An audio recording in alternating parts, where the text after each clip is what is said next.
wherever you are, we are right there with you. So to our listeners who are on the African continent, how do you do? How do you do? To our listeners in the Caribbean, how do you do? Well, go on. To our listeners in Europe, what's up? How are you doing? To our listeners all over the United States of America, what's going on? What's going on? Canada, what's going on? Like, Mexico, Latin America, what's going on? Asia, right? What's going on? I am trusting that your evening, your morning, or your night is going well. And if it's not, you have the power to do something about it, right? Even if you can't fix every single thing about it, because I know some issues are uh, greater than simply just, a quick fix. But even in those challenging situations, those more challenging situations, there are still things that you can do to reduce the level of stress that you might be feeling or increase your ability to cope. So you kind of reduce the impact then that it is having on you, right? And there are so many ways, so many ways. I mentioned to you last week, I don't remember which of the days, about a book that I was reading that I've now finished. You know, I am behind on my Goodreads quota for the year, so I use this app called Goodreads, where I keep track of what I'm reading each year. At the end of the year, at the beginning of the year, I give myself a goal. I set a goal for myself for how many books I want to read this year, and I've now been behind by, I think I'm behind by 3 books. So I am competitive, but guess what? I'm only competitive with myself. That sounds odd. Yeah, I'm not competitive with other people at all. I'm not excited or driven by external competition. Doesn't move me. Matter of fact, that kind of makes me shut down. And I know that you have many persons who are different. What drives them is external competition. When you say to them, X and Y persons, X number of persons are involved in this race or whatever it is that this is, it gets them pumped up because they want to come out on top of the whole pile. You know, yeah, that my motivation doesn't come like that, and it is okay. I am saying it's okay because I like the opportunities that I get to highlight certain things and differences about us and to make sure that we embrace who we are as individuals, while at the same time identifying things that we want to either hone, HONE, about ourselves, or improve or change or drop. You understand me? And that doesn't take away from embracing ourselves fully, right? So don't feel poorly if you don't, if you aren't motivated through external means.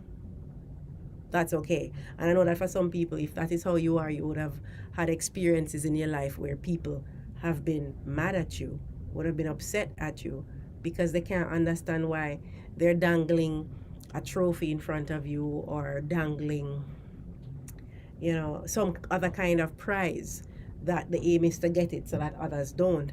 And that doesn't motivate you. For some people, they don't understand why you're not motivated like that.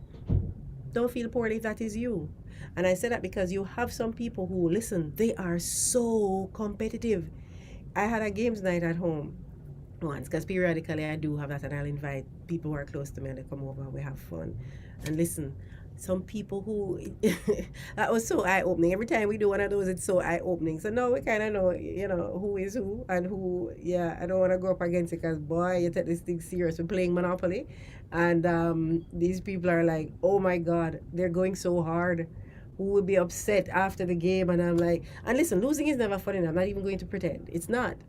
But some people just take the thing so much more seriously than others. So something as simple as playing Monopoly or Pictionary, or whatever it is, and they go so hard, and oh my God, and and that works for them, and that's fine.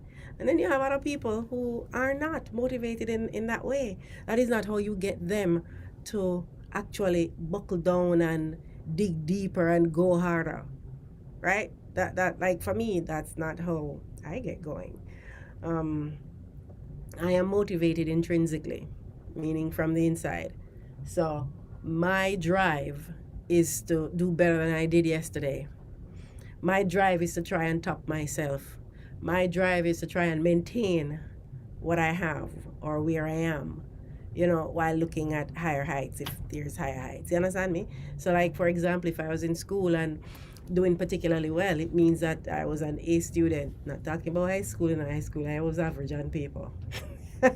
I only realized my brilliance. Yes, I said it afterwards. But it's like, go, my, stress.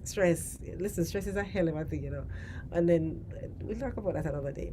But anyways, maintaining an A profile. When you start off and you get an A, you realize, oh my goodness. Okay, so now the standard is set. So that was my standard for me.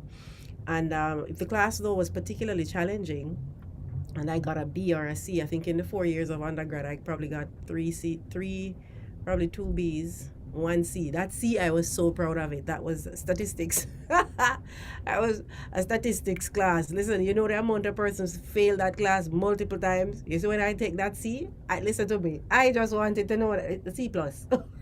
I'm like, I don't have to do this class again. And it's the only thing that mattered. I don't care who else got A. If people got A, all I wanted to see when that grade sheet was published, because y'all know when in university they publish your grades in some places, but just with like your ID numbers. So there's no name, but you go look at that paper when they post it, and you're like, thank God. Listen to me, that was the sweetest C of my entire. But anyways, so I'm saying the only thing I'm interested in is maintaining what I have and growing that. So I was talking to you about my Goodreads list. So I have a quota that I've given myself for the year. I really don't even care. That Goodreads will tell me on average how many books each Goodreads user or member reads each year. I don't care. I care zero. So this is how you assess the kind of motivation that each person has, right? So we're talking about intrinsically motivated versus those who are extrinsically motivated, right? So who need external things and factors to drive them, and those who rely on things within themselves. Now, you see this book thing, let's look at that, right? Now, Goodreads will say to you, the average Goodreads member reads X number of books per year. You see, the person who is motivated extrinsically, they are going to say, oh, the average person. Now, I don't remember what that number is, right? But let us say the average person reads 20 books per year. An average Goodreads member, right? Note, I'm not talking about the whole world and everybody else. I'm literally just talking about members now who are on Goodreads. So this means that the group of people who read more regularly than the average person in the population. Follow me? So if they say the average is 20 books per year, the person who is motivated extrinsically are going to look at that number and say, 20? Nah, I'm going to read 25. Or I'm going to read 30, because no way am I going to be in line with or less than the people who are average and reading 20 books. No, I am going to read 30, And then the persons who are motivated intrinsically, they're looking at that and thinking, okay, that sounds nice. And then what I did is when I just signed up, I said, oh, how many books did I read last year? And I think I went back through my head and I tried to do a number, and I'm sure I didn't come up with the exact number, so I kind of did a guesstimate. Yeah, I did an estimate, right? So I did that, and I'm like, oh, all right. So if I did that number last year, all right, what is your schedule looking like now? How many books do you think you can read each month? All right, up that by 2 or 3. Like, listen, ladies and gentlemen, I care zero about what everybody else is doing, The only thing that drives me is what I'm doing. Like, the only thing that drives me at this point is what I am doing. So that was the first year of Goodreads. So the next year, when that year ended, and of course I hit my goal, because when the year was coming down to the wire, and I'm realizing like, wait, I am 2 books behind. No, well, so let me go find 3 books to read like right now and get them right. And when that year closed, and of course I met my goal, because yes, I am competitive, but with myself. New Year rolls around and they said, "Congratulations, Kadene. You hit your mark. Matter of fact, you exceeded it by 1. Way to go. Keep on reading." And then they say, "All right, so for this year, what's your goal going to be?" And they say, "Most Goodreads member are planning to read X number of books this year. What is your goal?" And they make the suggestion of that, that's the average. And I look at it and I'm like, nah, I don't care what everybody else is doing.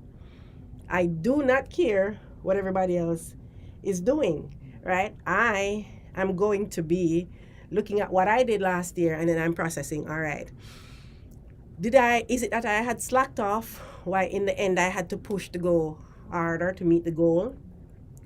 Or is it that my schedule was just really, really crazy and it was a stretch? And if so, does my year look the same way right now as it did then? And you can also adjust your Goodreads goal during the year if you need to, right? So I need to make an assessment for me, and that's how I make my decision each and every year for my Goodreads goal, right? And that is um, that is the beauty of understanding yourself. So I'm never worried about what other people are doing. I am never worried about, um, fitting in that regard. I'm perfectly okay with being in my own lane, in my own space, doing what works for me. And all I keep doing is trying to improve on me and myself and where I am at and how I am doing things. And, that is what drives me.